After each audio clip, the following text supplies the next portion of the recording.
একটা মানুষ এই মরু প্রান্তে হজের এলান করে দিলে আমার আওয়াজ কে শুনবে? আমার একার আওয়াজ কে শুনবে? তামাম পৃথিবীর মানুষ কেমনে শুনবে? আল্লাহ জানাইয়া দিলেন, বলেন ইব্রাহিম, আপনি শুধু ঘোষণা দেওয়ার মালিক আর পৌঁছানোর মালিক হলাম আমি আল্লাহ। সুবহানাল্লাহ। আপনি শুধু ঘোষণা দেওয়ার মালিক, হজের ব্যাপারে শুধু আপনি ঘোষণা করেন, আর আমি আল্লাহ সব মানুষের কানে এই আওয়াজ পৌঁছানোর জিম্মাদার হলাম আমি আল্লাহ।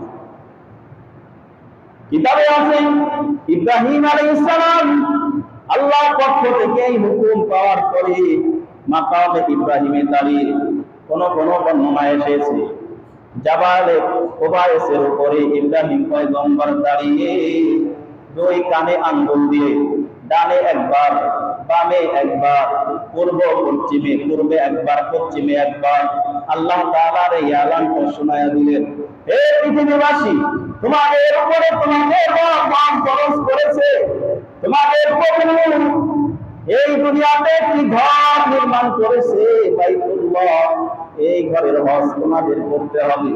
ইব্রাহিম পয়গম্বর যখন এই ঘর ঘোষণা শোনায়া দিলেন, তাফসীর ইবনে কাসিরের ভিতরে আছে ইব্রাহিম আলাইহিস সালামের সেই এলান, সেই আওয়াজটা সেদিন আল্লাহ রাব্বুল আলামিন তদানীন্তন সময়ে যত মানুষ জীবিত ছিল, পূর্ব থেকে পশ্চিম, উত্তর থেকে দক্ষিণ, সমস্ত মানুষের কানে এই আওয়াজ পৌঁছায়া দিয়েছে। সুবহানাল্লাহ।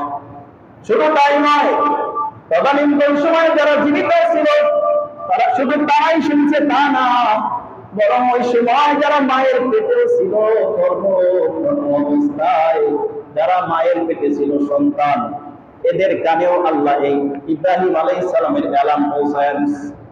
শুধু তাই নয়, যারা এখনো দুনিয়ায় আসে নাই, মায়ের পেটেও আসে নাই, আলমে আরওয়াহ রূহের জগতে অবস্থান করতেছিল, আল্লাহ রাব্বুল আলামিন ইব্রাহিম আলাইহিস সালামের আওয়াজটা ওই আলমে আরওয়াহ রূহের জগতে পৌঁছায়া দিয়েছে। সুবহানাল্লাহ। আমি আপনিও শুনছি সেই আওয়াজ, এখন স্মরণ নাই, রূহের জগতে থাকা অবস্থায় আমি আপনি সেই আওয়াজটা শুনছিলাম। ইব্রাহিম আলাইহিস সালামের আওয়াজটা শুনে যারা লাব্বাইক বলে সাড়া দিয়েছিল, লাব্বাইক যারা বলেছিল, তারা জীবনে একবার হলেও হজ করার তৌফিক তাদের নসিব হবে। যে একবার লাব্বাইক বলেছে সে একবার হজ করতে পারবে, যে দুইবার লাব্বাইক বলেছে সে দুইবার হজ করতে পারবে। এমনি ভাবে যে যতবার লাব্বাইক বলে সাড়া দিয়েছিল সে ততবার মৃত্যুর আগে হজ করার তৌফিক তার নসিব হবে। সুবহানাল্লাহ। এভাবে হজ ইব্রাহিম আলাইহিস সালামের জামানা থেকে শুরু হয়ে গেছে। এই হজের ব্যাপারে পুরো ইতিহাস, হজের মাধ্যমে আল্লাহর প্রতি বান্দার অগাধ ভালোবাসা প্রকাশ পায়। হজ হলো আল্লাহর প্রতি বান্দার ভালোবাসার প্রতিশ্রুতি। আল্লাহর কলিম ইব্রাহিম আলাইহিস সালাম এমন একজন পয়গম্বর ছিলেন, ইব্রাহিম আলাইহিস সালাম জন্মের পর থেকে পরীক্ষা শুরু হয়ে গেছে। যেই কওমে ইব্রাহিম আলাইহিস সালামের জন্ম, কওমটা ছিল মূর্তি পূজারী, চন্দ্র সূর্যের পূজা তারা করত। জন্মের পর দেখে তার বাবা মূর্তি পূজা করে মূর্তি বানায়, তার বংশের লোকেরা মূর্তি বানায়, মূর্তির পায়ে সিজদা করে, মূর্তির কাছে মান্নত করে, মূর্তির কাছে সাহায্য চায়। আবার দেখে কেউ চন্দ্রের পূজা করে, আবার দেখে কেউ সূর্যের পূজা করে। ইব্রাহিম আলাইহিস সালাম এমন একটা পরিবেশে জন্ম, পরীক্ষা তার জন্মের পর থেকেই শুরু। এই ঘোরমাল পরিবেশের ভিতরে, ঘোলাটে পরিবেশের ভিতরে ইব্রাহিম আলাইহিস সালাম রবের পরিচয় তার অর্জন করতে হবে। মহা পরীক্ষা তার সামনে, চতুর্দিক দিয়ে শুধু মূর্তি পূজা, চন্দ্রের পূজা, সূর্যের পূজা। কিন্তু ইব্রাহিম আলাইহিস সালাম তো নবী হিসেবে আল্লাহ তাকে পাঠাইলেন, ইব্রাহিম আলাইহিস সালামকে আল্লাহ পথ দেখাবেন। ইব্রাহিম আলাইহিস সালাম চিন্তা করে, কি ব্যাপার, আমার বংশের লোকেরা নিজের হাতে মূর্তি বানায়, মাটি দিয়া মূর্তি বানায়, আবার সেই মূর্তির পায়ে সিজদা করে। এটা কেমন কথা? নিজ হাতে মূর্তি বানাইলো, আবার সেই মূর্তির কাছে সাহায্য চায়, মূর্তির সামনে ইবাদত করে। এটা কোন ধরনের? যেটা হাতে করা হলো সেটাকে কেমনে রব মানে, সেটাকে কেমনে প্রভু মানে? ইব্রাহিম আলাইহিস সালাম শুধু এই চিন্তা করে, রব হলে তো যে বানাইছে তার হওয়ার দরকার। আমার বংশের লোকেরাই তো কাদামাটি সেইরাই মূর্তিগুলো বানাইলো, উল্টা তো মূর্তি লোকদের পায়ে চিন্তা করার দরকার ছিল। রব হইলে যে বানাইছে সেই হোক। আশ্চর্য ব্যাপার, যাকে হাত দিয়ে সেই না বানাইলো, কাদামাটি দিয়ে বানানো হলো, তাকে আবার কেমনে চিন্তা করবে? এটা ইব্রাহিম আলাইহিস সালামের যেখানে ধরে না। আবার দেখে কিছু মানুষ সন্দেহ, ইন্নাল হামদুলিল্লাহ আলহামদুলিল্লাহি নাহমাদুহু ওয়া নাস্তাঈনুহু ওয়া নাস্তাগফিরুহু ওয়া নু'মিনু বিহি ওয়া নাতাওয়াক্কালু আলাইহি ওয়া না'উযু বিল্লাহি মিন শুরুরি আনফুসিনা ওয়া মিন সাইয়্যাতি আ'মালিনা। من يهده الله فلا مضل له ومن يضلله فلا هادي له ونشهد أن لا إله إلا الله وحده لا شريك له لا ضد له ولا ند له ولا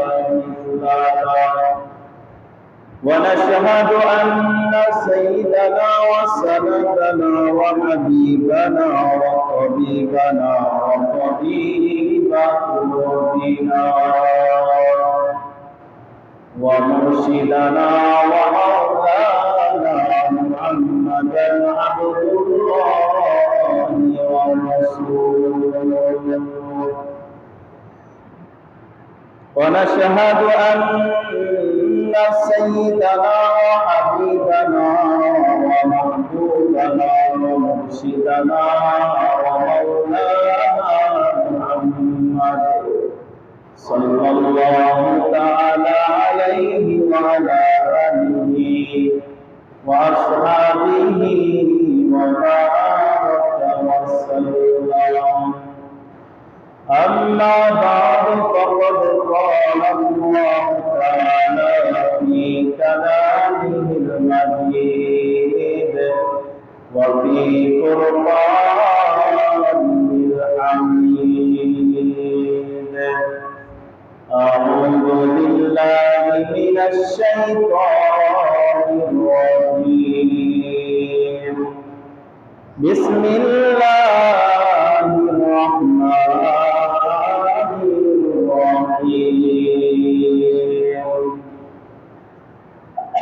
ولله على الناس حج البيت من استطاع إليه سبيلا ومن كفر فإن الله غني عن العالمين. آمنت بالله صدق الله العظيم. وقال رسول الله صلى الله عليه وسلم الحج المبرور ليس له جزاء إلا الجنة أو كما قال النبي عليه الصلاة والسلام. وقال تعالى في شأن حبيبه إن الله وملائكته يصلون على النبي يا أيها الذين آمنوا صلوا عليه وسلموا تسليما.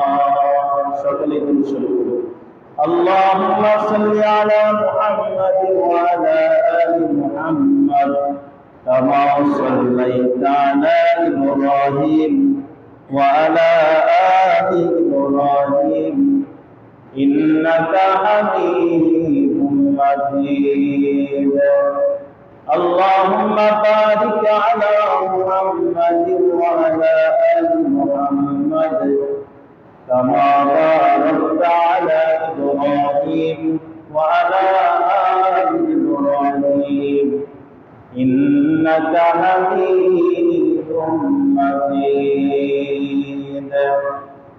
खाना काबा का मंजर ऐ खुदा देखा मुझे मक्का व शहरे मदीना देखने को दे मुझे ओ मकामाते मुबारक की जियारत हो नसीब जिसमें रहमत बेशुमार देखने को दे मुझे ऐ खुदा सैराब कर दे आबे ज़मज़म से मुझे इस्तिलाह में हजरे अस्वद से मुशर्रफ कर मुझे गुंबुदे क़दरा दिखा दो रोज़ाए अतहर मुझे दुनिया में कब्र मिंबर गिरगिराने दे मुझे दरमियाने कब्र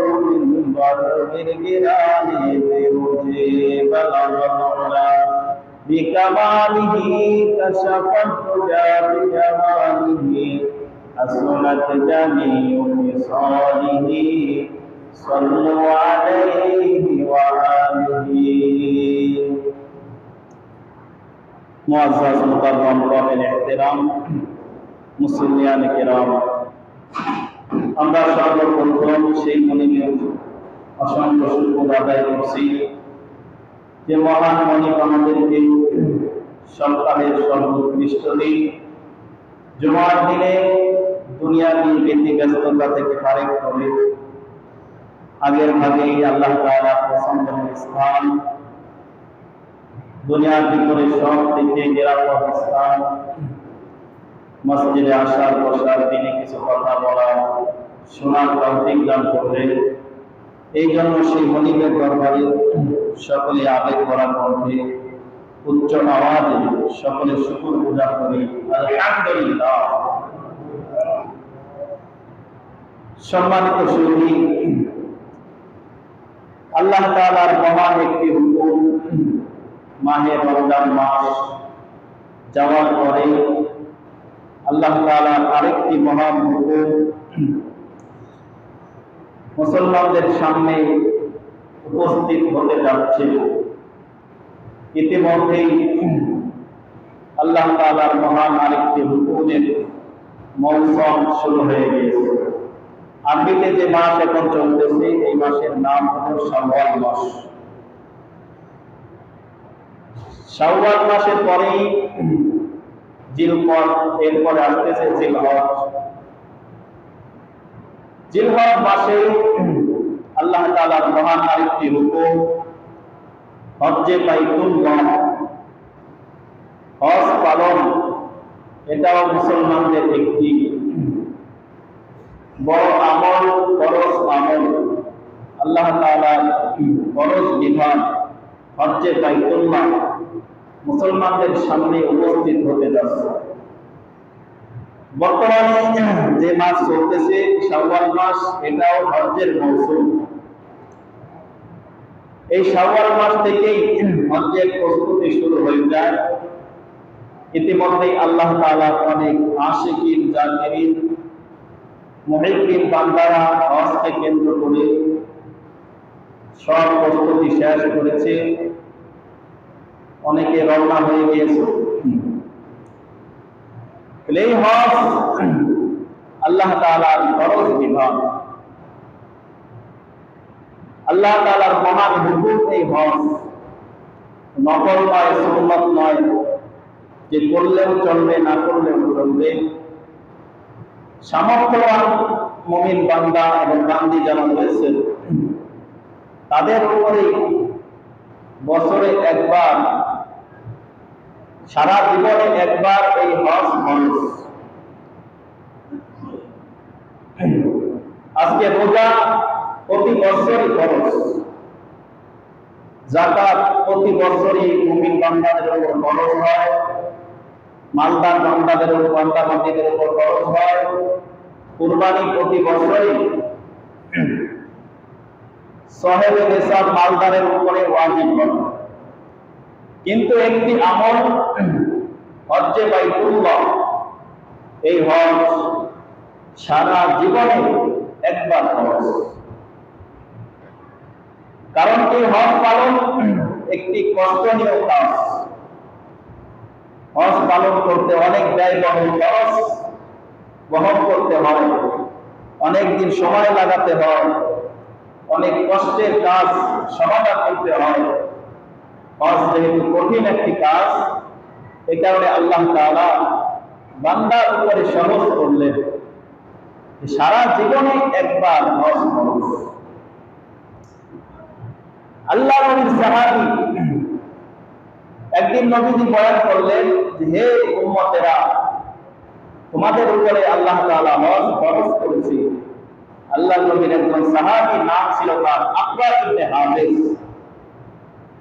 এই সাহাবী দাঁড়িয়ে বললেন, ইয়া রাসূলুল্লাহ, আফি কুল্লি আমিন, এই হজ কি প্রত্যেক বছরই ফরজ? তখন আল্লাহ নবী বললেন, লাউ কুনতু নাআম, আমি যদি বলতাম হ্যাঁ প্রতি বছরই ফরজ, তাহলে প্রত্যেক বছরই ফরজ হয়েছে। আর প্রত্যেক বছর যদি হজ খরচ করা হইত মালদা ব্যক্তিদের উপর, লাম তা'মালু বিহা, তোমরা এই কাজটা করতে পারতে না, ওয়ালাম তাস্তাতিউ, তোমরা এটা সামর্থ্য রাখতে না। এরপর নবীজি বললেন, ওয়াল হাজ্জু মারওয়াতান, হজ হলো সারা জীবনে একবার। ফামান যাদা তাতাওয়া, যে ব্যক্তি একের অধিক হজ করবে এগুলো নফল হিসেবে গণ্য হবে। সারা জীবনে একবার মালদারের উপরে হজ খরচ, এর অতিরিক্ত করা এটা নফল হিসেবে গণ্য হবে। মুসলমান ইমানদার আল্লাহর গোলাম, আজকে যারা মুমিন বান্দা, যারা আল্লাহর আশিকিন বান্দা, তারা হজের জন্য পাগল হয়ে গেছে। হজ পালনের জন্য এই বাইতুল্লাহ থেকে তারা পাড়ি জমাচ্ছে। কিন্তু দুঃখের বিষয়, অনেক মানুষ এমন আছে তাদের উপরে হজ খরচ হয়েছে, তাদের উপরে হজ করা খরচ, তারপরেও তারা হজ করতে পারে না, তারপরেও তারা হজ করে না। আজকাল করে বিষয় কাছে হজের ব্যাপারে আমাদের মানুষের বিভিন্ন চিন্তা চেতনা কাজ করে। কিছু মানুষ ওই বাইতুল্লাহ পর্যন্ত যাওয়ার তার সামর্থ্য আছে, সব কিছু আছে, যাতায়াত ব্যবস্থাও আছে মালদার, তারপরেও তারা হজ করতে পারে না। কারণ তাদের ভিতরে একটা চিন্তা কাজ করে যে হজ সারা জীবনে একবার খরচ, এত তাড়াতাড়ি কিসের দরকার আছে, এই বছর না করলাম সামনের বছর করা যাবে, এই চিন্তা করে করে তারা পিছাইতেছে। আবার এক শ্রেণীর মানুষ এমন আছে তারা চিন্তা করে সবে মাত্র জোয়ান বয়স, উঠতি বয়স, যুবক বয়স, এখন হজ করে কি দরকার? বৃদ্ধ হয়ে আমি বৃদ্ধ বয়সে আসলে হজ করা হবে, বৃদ্ধ বয়সে হজ করে তাসবিহ হাতে নিয়ে বসে যাব।